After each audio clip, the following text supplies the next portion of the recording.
मिनश्शैतानिर्रजीम बिस्मिल्लाहिर्रहमानिर्रहीम अस्सलातु वस्सलामु अलैका या सय्यदी या रसूल अल्लाह व अला आलिका व अस्हाबिका या सय्यदी या नूरल्लाह। बिरादरान इस्लाम, हदीस पाक में आता है कि हसद नेकियों को इस तरह खा जाता है जिस तरह आग लकड़ी को खा जाती है।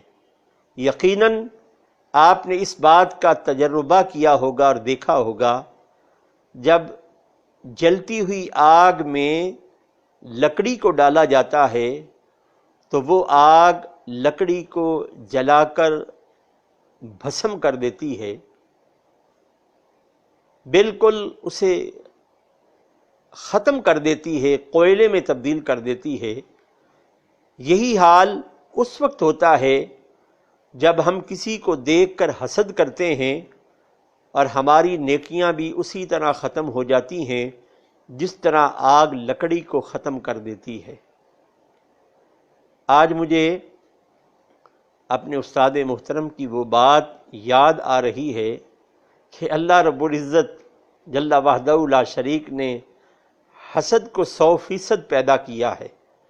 और 99% अल्लाह ने हसद को, आपकी ज़बान से ये निकला था, मौलवियों में तकसीम किया है। लफ्ज़ मौलवी ये फ़ारसी का लफ्ज़ है और बड़ा अजीम लफ्ज़ है, लेकिन आजकल जो सोशल मीडिया पर हसद का मर्ज़ चल रहा है उसे देखकर अफसोस होता है और उन अहले इल्म उलमा को शाबाश कहने का जी करता है कि जो एक दूसरे से हसद करते हैं। लेकिन जब यही लोग मिंबर रसूल सल्लल्लाहु अलैहि वसल्लम पर बैठते हैं, लोगों को दावत फ़िक्र दे रहे होते हैं, भाई हसद ना करो, रश करो, भाई हसद करने से नेकियां ख़त्म हो जाती हैं। मुझे हैरानगी की बात, इस बात पर हैरानगी है, क्या इन मौलवियों के पास नेकियां नहीं हैं? क्या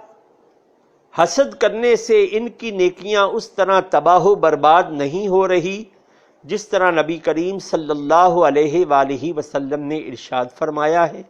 कि हसद नेकियों को इस तरह खा जाता है जिस तरह आग लकड़ी को खा जाती है। यहाँ मैंने 2 जुमले इस्तेमाल किए हैं, एक हसद, एक रश्क। रश्क ये है, किसी को देखें और उसमें कोई नेमत नज़र आए तो फ़ौरन अल्लाह रब्बुल इज़्ज़त जल्ला वहदहू ला शरीक की बारगाह में दुआ करें, ए मालिक कायनात जल्ला वहदहू ला शरीक, मैं खुश हूँ कि तूने मेरे भाई को वो नेमत अता की है, इसके सदके अगर मैं इस बात का अहल हूँ तो वो नेमत तो मुझे भी अता फरमा। हसद उसे कहते हैं, किसी में खुसूसियात देखें, नेमतों से भरा हुआ देखें, फ़ौरन ये शिकवा करें काश उसके पास ये फजीलत या ये मकाम ना होता,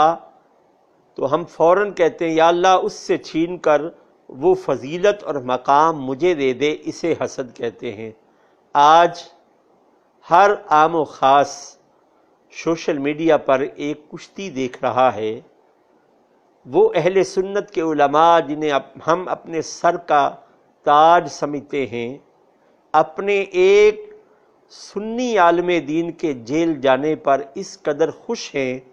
और इस कदर तकारीर और प्रेस कॉन्फ्रेंस कर रहे हैं कि जिस तरह उन्होंने कश्मीर को आज़ाद करवा लिया है। लेकिन उन्हें अगर मौका मिले अकेले बैठकर अपने एहतसाब करने का, तो वो एहतसाब अपना करें कि हम अहले सुन्नत के एक हीरे को दफन करने की कोशिश कर रहे हैं। लेकिन याद रखिए,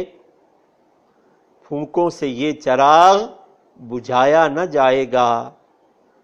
जो चिराग जलाने वाला, रोशनी देने वाला खुद खालिक कायनात हो, उसे कोई ख़त्म नहीं कर सकता। खुदारा अवाम अहले सुन्नत इन काली भेड़ियों से اور ان دین کا لبادہ اوڑھ کر دین کے علمدار جو بنے بیٹھے ہیں، بڑے بڑے نام ہیں،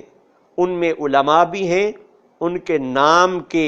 مشائخ جو اپنے آپ کو سمجھتے ہیں، اور صاحب طریقت جو سمجھتے ہیں،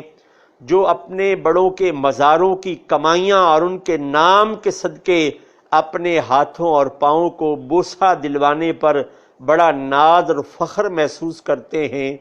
وہ اس معاشر کے میدان سے ڈریں کہ جب تمام کو لائن حاضر کر کے یہ پوچھا جائے گا